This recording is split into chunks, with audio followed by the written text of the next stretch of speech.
Homer gives Bart one ultimatum: train the dog or lose him forever. Watch how one final moment saves Santa's little helper. Santa's little helper destroys everything: Marge's heirloom quilt, Homer's expensive shoes. The entire house is in ruins. Homer snaps. Either the dog passes obedience school or he's gone. Bart enrolls him in Emily Winthrop's brutal training program, but Santa's little helper fails every test. Graduation day arrives. Every dog passes except one, Santa's little helper. Winthrop announces he's failed. Homer is ready to give him away. Bart kneels down. This is their last moment together.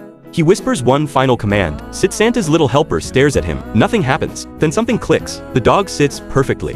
Bart's voice was all he needed to hear. Winthrop gives him a passing grade. Bart saved his best friend's life.